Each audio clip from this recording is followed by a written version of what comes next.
ये कहानी है संभावनाएं।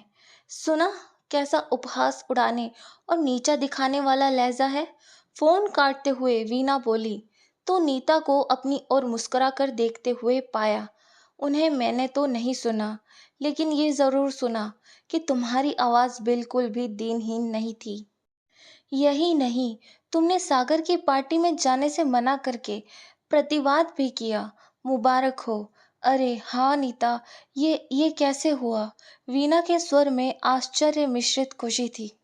ये शहर के सबसे महंगे स्कूलों में से एक था।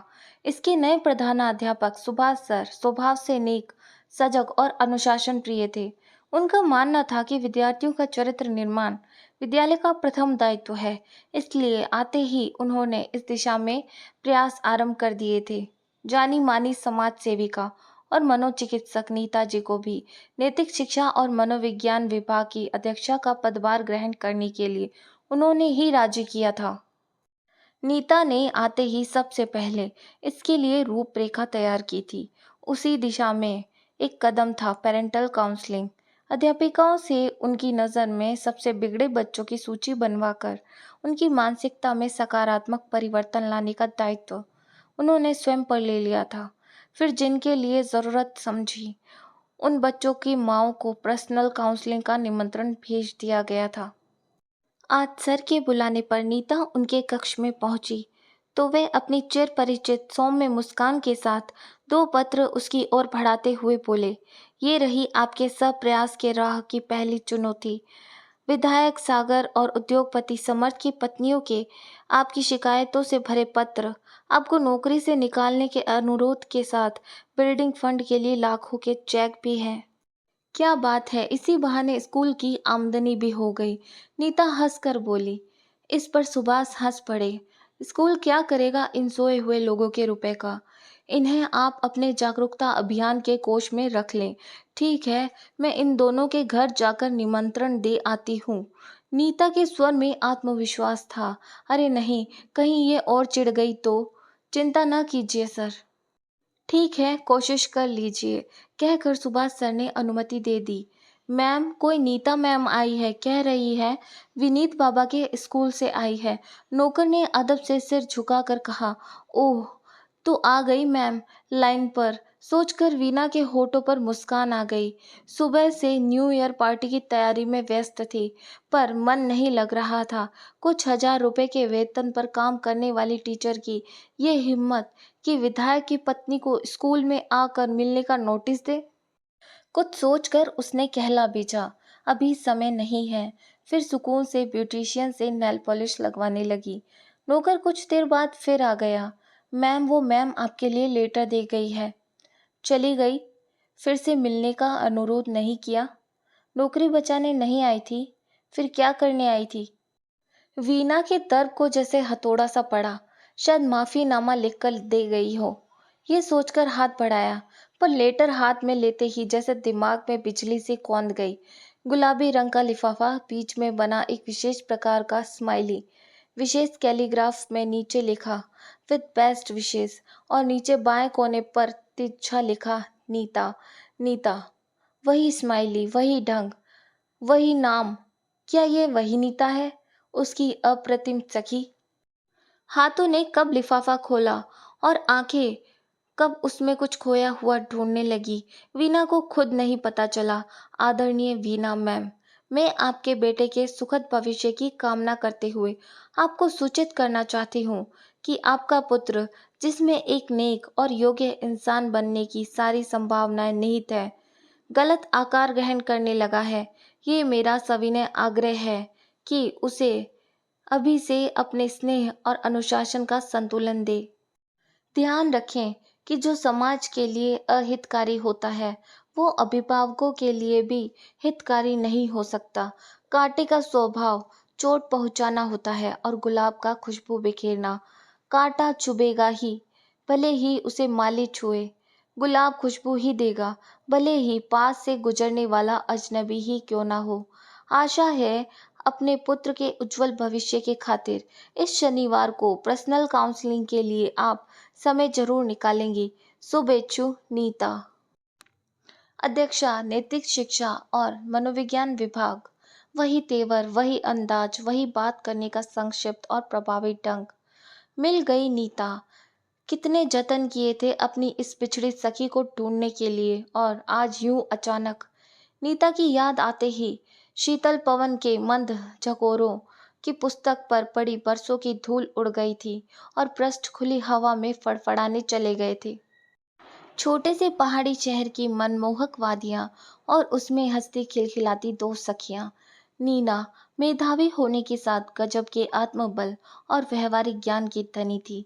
समाज सेवा का शौक और सुलझी हुई मानसिकता उसे अपने प्राध्यापक पिता से विरासत में मिले थे। उसकी मानसिक परिपक्वता के कारण हम उम्र साथियों से लेकर अध्यापकों तक सब उसकी इज्जत करते थे। वीणा दिमाग में औसत पर लगभग सभी ललित कलाओं में असाधारण प्रतिभाशाली और अद्वितीय सौंदर्य की स्वामिनी थी। लेकिन जाने कितने सुंदर चीजों को खरीदने और सभी तरह की कलाएं सीखने की चाह को उसे मन में ही दबा देना पड़ता था, क्योंकि उसे पता था कि पिता फीस के पैसे भी मुश्किल से जुटा पाते थे। ऐसे में थिएटर में डिप्लोमा करने की फीस जुटाने के लिए ट्यूशन की प्रेरणा नीता ने ही उसको दी थी। उसे सिर्फ प्रेरणा ही नहीं, हर तरह से साथ भी दिया था। कॉलेज के अंतिम वर्ष में थी वीणा, जब वार्षिकोत्सव में विख्यात उद्योगपति अपने परिवार के साथ मुख्य अतिथि थे और वो नृत्य नाटिका की मुख्य नायिका, उनका बेटा सागर, उसकी खूबसूरती पर जैसे मुग्ध हुआ कि उसने अपने पिता द्वारा विवाह का प्रस्ताव भिजवा दिया था। दो और बेटियों के विवाह तथा बेटे की पढ़ाई के खर्चे में उलझे उसके गरीब पिता को भला क्या ऐतराज हो सकता था। फिर तो सोम के पिता के खर्चे पर हुआ भव्य विवाह और हनीमून का एक महीना जैसे किसी व्यावसायिक फिल्म की तरह सपनीली दुनिया में बीता था। लेकिन सपनों की उम्र बहुत छोटी हुआ करती है। मानस पटल पर चिपक गया था वो दिन जब हकीकत से सामना हुआ था। छन। अचानक प्लेट टूटने की आवाज से वीणा की तंद्रा भंग हुई। वो भागकर डाइनिंग रूम में पहुंची तो देखा कांच की प्लेट और कटोरियां बिखरी पड़ी हैं और उसका बेटा विनीत नौकरों को डांट रहा है। और कोई दिन होता वीणा उपेक्षित कर देती, पर आज नीता के पत्र का असर था। ये क्या तरीका है बात करने का। वीणा ने बेटे को हल्के से झिड़का। देखो, एक तो इसने पिज्जा नहीं बनाया, ऊपर से उपदेश दे रही है। बेटा, ये तुम्हारे भले के लिए कह रही है, कोई जरूरत नहीं भला बुरा बताने की। चलो उठो, जाओ यहाँ से, मैं खुद निपट लूंगा इन लोगों से। विनीत ने चुटकी बजाकर उंगली और आंखों से निकलने का इशारा करके ऐसे लहजे में कहा कि वीणा स्तब्ध रह गई। गवर्नेंस, नौकरों और ब्यूटिशियन के सामने अपमानित होने पर वीणा को बहुत बुरा लगा था। वो तिलमिला उठी। क्या अपने इस अपमान के लिए वो स्वयं उत्तरदायी है? उसने स्वयं ही तैयार किया है ये कांटा जो अपने माली को चोट पहुंचा रहा है। नीता ठीक कह रही है। नीता तो हमेशा से ठीक कहती आई थी। जब सागर का रिश्ता आया था तब भी तो उसने समझाया था। किसी फूल की सुंदरता पर मुग्ध होकर उसे तोड़कर अपने गुलदस्ते में सजा लेने को तत्पर हो जाने वाले उसके बासी होते ही उसे फेंक देने की आदत भी रखते हैं। मुझे नहीं लगता सागर तुझे वो मान सम्मान दे सकेगा जो एक जीवन साथी से हर लड़की चाहती है। लेकिन तब ये सारी बातें दार्शनिक लगा करती थी। इनकी सच्चाई का एहसास तो उस दिन हुआ जब बुखार में बदन टूट रहा था और अपनी तकलीफ बताते हुए सागर को करीब आने से मना करने पर भड़क गया था वो। तुम पर लाखों इसलिए नहीं खर्च किए हैं कि तुम मुझे अपनी इच्छा या अनिच्छा बताओ। खर्च करने का मतलब, पत्नी हूं मैं तुम्हारी, कोई और थोड़ी हूं। मैंने कब कहा कि पत्नी नहीं हो? पत्नी हो तो पत्नी का फर्ज निभाओ। पत्नी का ही तो काम ले रहा हूं तुमसे। सागर की दबंग और अहंकारी आवाज ने उसका अधूरा वाक्य कुचल दिया था, बल्कि उसका पूरा वजूद कुचल कर रह गया था। सागर के अय्याश और अहंकारी व्यक्तित्व के नीचे यही नहीं, उसके गुलदस्ते के दूसरे फूलों के बारे में भी कहानियां उसके कानों में पड़ने लगी थी। वो सच्ची थी या झूठी, इसका पता करने के लिए एक दिन साहस बटोर कर उसने पूछ ही लिया था कि सागर का घर आने जाने का या रात में घर में रुकने या न रुकने का कोई निश्चित नियम क्यों नहीं है? तो सागर ने उसे ऐसे देखा जैसे उसने कोई बड़ा गुनाह कर दिया हो। तुम होती कौन हो मुझसे प्रश्न करने वाली? अगर अपनी इस खूबसूरती की सलामती चाहती हो तो ध्यान रहे, मुझे प्रतिवाद सुनने की आदत नहीं है। मैं अपने थप्पड़ों से तुम्हारा हुलिया नहीं बिगाड़ना चाहता। सागर ने हाथ उसके सिर के पीछे ले जाकर उसके बाल अपनी मुट्ठी में पकड़कर कहा और हल्का सा धक्का देकर चला गया। तो वह बहस से पीली पड़ गई। तो क्या सागर हाथ भी उठा सकता है? क्या वह इतनी असहाय है? अक्सर रोकर मन की पीर आंखों के रास्ते निकाल लेती थी। वो एक दिन सास और सागर की बातचीत कान में पड़ी। ये तेरे बीवी का चेहरा दुखी क्यों रहता है आजकल? एक बात ध्यान से दिमाग में बिठा ले। तेरे लिए भले ही उसकी खूबसूरती अय्याशी का साधन और अपनी सोसाइटी के लिए स्टेटस सिंबल हो, पर मैंने शादी की रजामंदी तुझे पार्टी का टिकट दिलाने के लिए दी है। चुनाव में उसे ही घुमाना है। इसके भाई की पढ़ाई और बहन की शादी के लिए पैसे चाहिए होंगे। वो इसके मुंह पर मार और इसे घुमा फिरा। जो भी करना है कर। लेकिन तेरी पत्नी समाज के सामने खुश नजर आनी चाहिए। तो जनता के लिए एक गरीब लड़की का उद्धारक है। तेरा वोट बैंक है। ये थोपड़ा ठीक कर इसका। कल शाम को इसे महिला आश्रम के चैरिटी शो में ऐसे ही चेहरे के साथ लेकर जाएगा। डोंट वरी मॉम, मुझे इसका चेहरा ठीक करना आता है। ये सागर के लापरवाह से शब्द थे। तो क्या ये शादी? वीना को सब कुछ समझ आ गया था। सागर के लिए उसकी खूबसूरती बिजनेस पार्टियों में स्टेटस सिंबल और गरीबों के बीच वोट बैंक थी। इसीलिए उसका खुश चेहरा दिखाने के लिए यदा कदा सॉरी के साथ तोहफों का कंपनसेशन मिलता था। उसे नहीं, वो अब और नहीं सहेगी। मैम आप तैयार हैं? आप कुछ सोच रही हैं? आईना देख लीजिए एक बार। ब्यूटिशियन की आवाज़ से वीना जैसे सोते से जागी। सहसा उसके कान में नीता से मिलने की हुक सी उठने लगी। 1 घंटे की ड्राइव के बाद वो नीता के घर पहुंची तो नीता ताला लगाकर कहीं निकल रही थी। सामने ग्लानि से आरक्त चेहरा और आंखों में समाधान की आस लिए खड़ी वीना का स्वागत उसने ऐसे ही किया जैसे वर्षों से बिछड़ी सखियां मिलती है। मैं अभी आश्रम जा रही हूँ, जहाँ मैं सभी वर्कर की तरह काम करती हूँ। वहाँ एक समस्या आ गई है। तू भी साथ चल, रास्ते में बात करते हैं, नीता ने कहा। तो वीना साथ हो ली। रास्ते में आत्मीयता पाकर वीना के मन के ज्वालामुखी का लावा आंसुओं के रूप में फूट पड़ा। 12 वर्षों की किताब वो एक दिन में नीता को सुना देना चाहती थी। मेरा जीवन कमरे में किसी कोने में टंगे किसी लेटर पैड की तरह बनकर रह गया है, जिसे जब चाहा इस्तेमाल करके दोबारा कील पर टांग दिया और कुछ दिनों बाद भर चुके पेजों को बेरहमी से फाड़ कर फेंक दिया।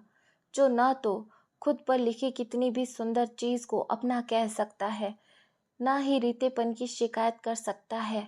उस पर लिखा ही जाता है, काम हो जाने के बाद प्रस्त फाड़ कर फेंक दिए जाने चाहिए। अपनी कहानी पूरी करते करते उसकी पलकें भीग गई। मगर बनने क्यों दिया तुमने खुद को एक लेटर पैड? लिखने क्यों देती हो अपने ऊपर कोई झूठी इबारत?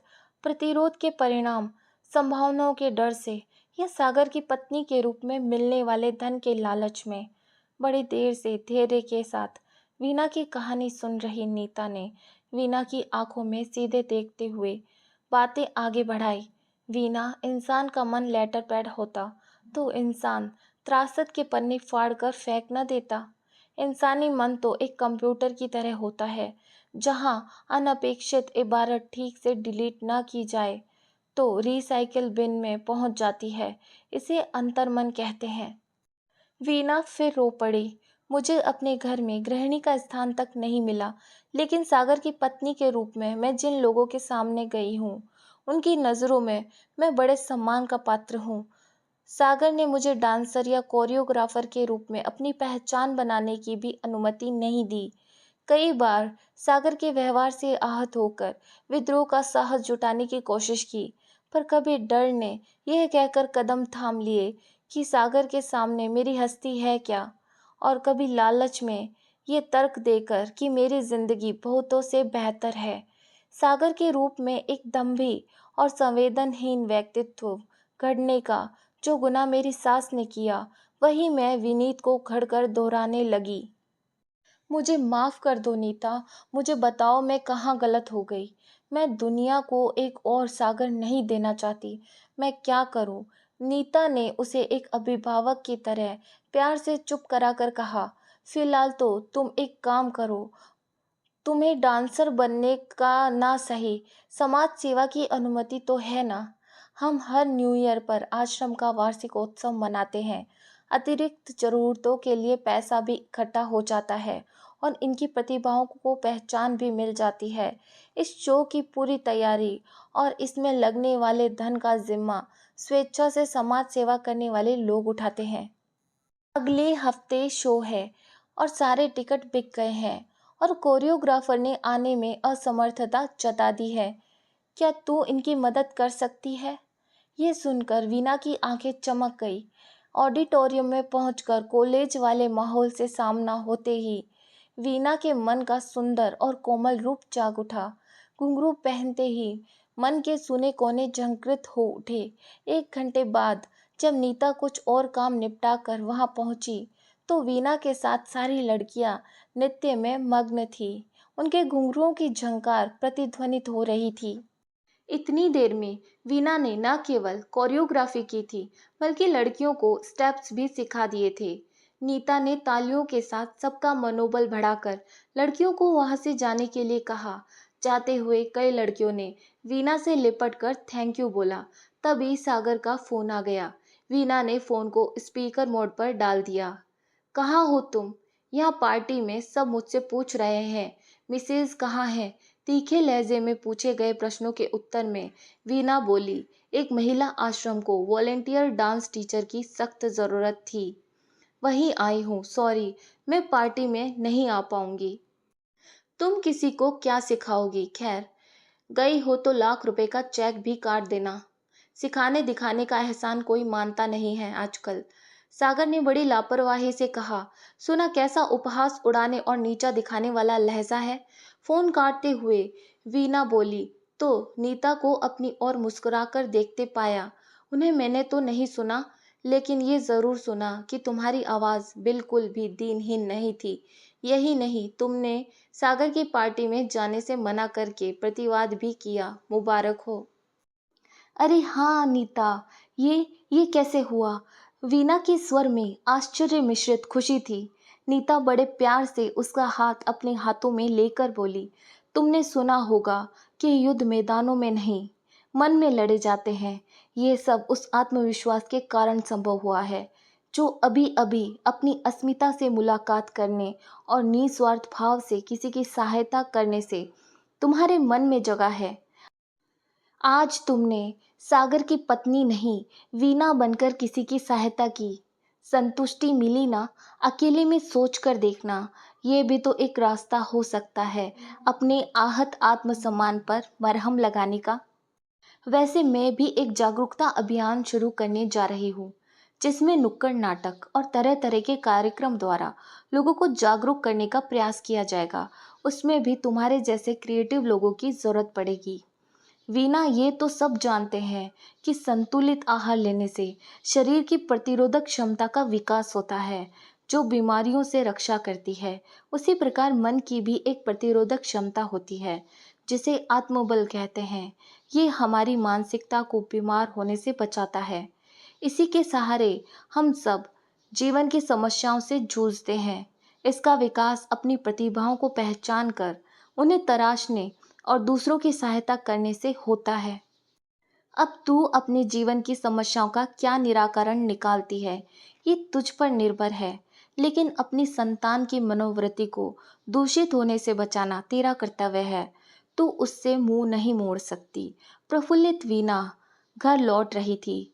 आज ऑडिटोरियम के आईने में अपनी बरसों पुरानी छवि देखकर वीना के मन में एक नया आत्मविश्वास जागा था। घर आते आते उसने निश्चय कर लिया था कि उसे अपनी संतान की मनोवृत्ति को दूषित होने से हर हाल में बचाना है। इस काम में नीता का मार्गदर्शन उसे मिलता रहेगा। ये आश्वासन उसका मनोबल बढ़ा रहा था। रही बात उसके अपने आत्मसम्मान की, तो वो जानती थी कि समाज सेवा ऐसा क्षेत्र है जिसके लिए सागर कभी मना नहीं करेगा और अपनी प्रतिभा के जरिए भी वो समाज सेवा कर सकती है। इस विचार से ही उसके पैर थिरक उठे थे। पर आकर सबसे पहले उसने अपने सर्टिफिकेट्स ढूंढे, फिर अपने घुंघरुओं को दीवान के अंधेरे से बाहर निकालकर झाड़ने पोंछने लगी। ये कहानी कैसी लगी प्लीज़ कमेंट बॉक्स में कमेंट करके बताएं और मेरे चैनल को सब्सक्राइब करें। कहानी अच्छी लगे तो प्लीज़ लाइक करें। धन्यवाद।